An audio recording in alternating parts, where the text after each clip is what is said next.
Hey everybody, this is Deb with Truthification Chronicles, and I wanted to let you know that Rand Paul is calling for a probe into those Democratic senators who sent the letter to Ukraine. And if you look here, it says Senator Rand Paul called for a probe into 4 Democratic senators on Sunday over a letter that they sent to Ukraine in 2018 that threatened to withhold aid from the country if it did not continue to investigate President Donald Trump.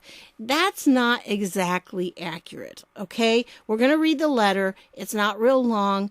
And, there are a couple things there, first of all, that you have to know. And the first one is that there were only 3 who signed it, but there is a 4th one who is also kind of been in there with it. And then the thing is, it really doesn't specifically threaten to withhold aid, but it is kind of an ominous tone. So those are the things I wanted to show you. And I will leave the link to this article down below so you can read the whole thing. It is a good article.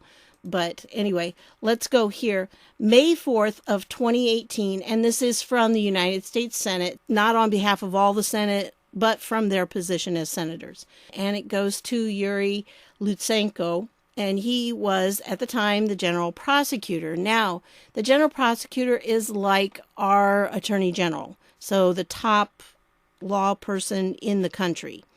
And so they sent this letter. Dear Mr. Prosecutor General, we are writing to express great concern about reports that your office has taken steps to impede cooperation with the investigation of United States Special Counsel Robert Mueller. As strong advocates for a robust and close relationship with Ukraine, we believe that our cooperation should extend to such legal matters regardless of politics. Isn't that pretty much what Trump was doing in his phone call? He was just asking for them to investigate corruption. And so, yeah. And by the way, with this, where they said that they have impeded cooperation with Robert Mueller, I believe Robert Mueller was asked specifically if there was anything that happened that he was kept from doing anything in his investigation. He said no.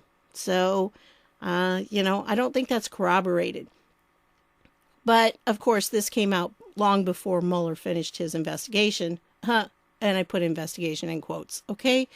Ours is a relationship built on a foundation of respect for the rule of law and accountable democratic institutions. It's just, if I were a drinking person, you could do a drinking game with the Democrats and the term rule of law, or nobody is above the law. That seems to be like their mantras right now.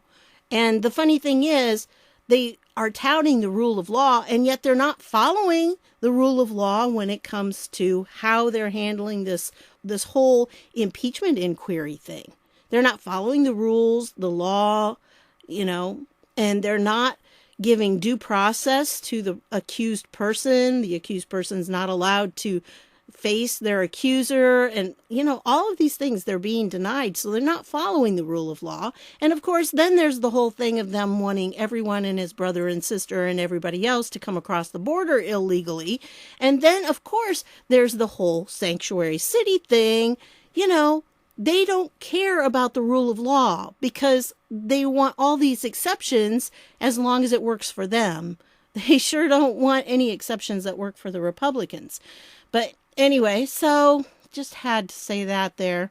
In 4 short years, Ukraine has made significant progress in building these institutions despite ongoing military, economic, and political pressure from Moscow.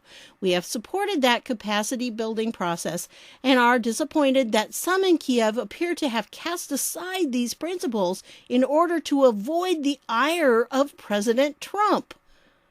Making assumptions. You see, they're coming at it from the point of view that they hate Trump and Trump cannot do anything right. So obviously, if these people have made decisions, then obviously it's because of Trump. They're scared of Trump. They want to avoid his ire. If these reports are true, we strongly encourage you to reverse course and halt any efforts to impede cooperation with this important investigation. And once again, remember, Mueller said he was not impeded in any way. On May 2nd, the New York Times. Oh, look, there's the New York Times. That'd be another drinking game you could do. Every time they quote the New York Times or Washington Post. Yeah. So anyway, the New York Times reported that your office effectively froze investigations into 4 open cases in Ukraine in April, thereby eliminating scope for cooperation with the Mueller probe into related issues. You got to wonder, when the New York Times comes out with it, is it true or is it just fake news? Because you don't know. Most of what they put out is fake news. So was that fake news planted there, so it could further the whole narrative? Or is this something that really is true? I, at this point, don't know. I haven't looked into it enough, but I think there were some things going on. They were trying to clean up the corruption, and this was part of it because there were some things going on that shouldn't have been going on. The article notes that your office considered these cases as too politically sensitive and potentially jeopardizing U.S. financial and military aid to Ukraine. Well, again, remember it's from the New York Times, so it's going to have a negative spin on it. So again, it's probably not true at all. And so, yeah, I don't know for sure on that one. But the article indicates specifically that your office prohibited special prosecutor Serhiy Horbachuk from issuing subpoenas for evidence or interviewing witnesses in 4 open cases in Ukraine related to consulting work performed by Paul Manafort for former Ukrainian President Viktor Yanukovych and his political party. Okay? Because, of course, they wanted Paul Manafort so they could get dirt on him, so they could get, discredit his being part of Trump's campaign. Yeah, it's all that.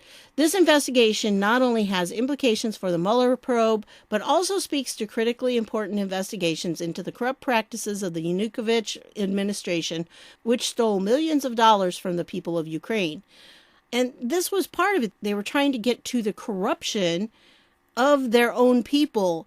And so it very well could be that they just put those aside because they were not coming to any conclusions on them, or they could have been tainted by those corrupt people they were trying to get rid of. Blocking cooperation with the Mueller probe potentially cuts off a significant opportunity for Ukrainian law enforcement to conduct a more thorough inquiry into possible crimes committed during the Yanukovych era. This reported refusal to cooperate with the Mueller probe also sends a worrying signal to the Ukrainian people as well as the international community about your government's commitment more broadly to support justice and the rule of law. We respectfully request that you reply to this letter answering the following questions. 1. Has your office taken any steps to restrict cooperation with the investigation by Special Counsel Robert Mueller? If so, why? 2. Did any individual from the Trump administration or anyone acting on its behalf encourage Ukrainian government or law enforcement officials not to cooperate with the investigation by Special Counsel Robert Mueller? Number 3. Was the Mueller probe raised in any way during discussions between your government and U.S. officials, including around the meeting of Presidents Trump and Poroshenko in New York in 2017? So, those are the questions. Now, see, they didn't really out and out threaten them, but it is a heavy-handed letter, and it does imply that they will be chastised. The government of Ukraine would be rebuked if they don't participate in this, in finding dirt on Trump. And so these 3 guys right here, Menendez, Durbin, and Leahy, are 3 who are pushing this. I mean, they were part of this. And so this letter right here is, in my view, more threatening to the government than anything Trump said in that transcript. So, and by the way, I know when I was reading Twitter in the Jim Jordan video that I just did, I understand that a lot of those people are shills and trolls. They're paid. That's what they do. They go on there, they do that. Some of them do it for fun. Some of them do it because they're getting paid to do it. I understand that. But in the mix, there's an awful lot of regular people who have been caught up in this mentality because these trolls are fueling the flame that the mainstream media has ignited. The mainstream media starts the lies, and then these trolls reinforce that. And then you have the regular people who are paying attention to the trolls. The problem we have is that some of those people probably were making real comments and they were real people not being paid, but some of them weren't. And some of them were very likely AI. So, I understand that. It's not that I see all of those as being real people. I don't. But there are some real people mixed in. So that's what I wanted you to think about. There are more real people mixed in than we think. And that's one of the things that has to change before everything can come out. And again, I understand, it's going very slowly, folks. I understand that. But there's a lot that has to be done. And this is going to take some time. If they start in this probe, I don't know exactly what powers the Senate will have to look into some things. I mean, they can obviously look into this because these were senators who did that letter. And then there was a fourth one, Murphy, that they were also including in that, or Rand Paul was. And so that could very well be that they can investigate that. But when it comes to people like Hunter Biden or, some of these others, I'm not sure if they have the power to look into that because those people aren't part of the government. And unless they have, like Hunter Biden, if the Republicans in the House had the power to subpoena, they could subpoena Hunter Biden purely because the Democrats are using that as part of the impeachment inquiry. But right now, the Democrats on this whole impeachment thing, they do not have, none of their committees have the power to subpoena anybody for the impeachment inquiry. Okay, now they can subpoena people for their own committees for legitimate oversight purposes, but the impeachment would not be part of that. And until they actually vote in the House and have, full House vote and it passes that they want to do that, they will not have the power to subpoena anyone for the purposes of the impeachment inquiry.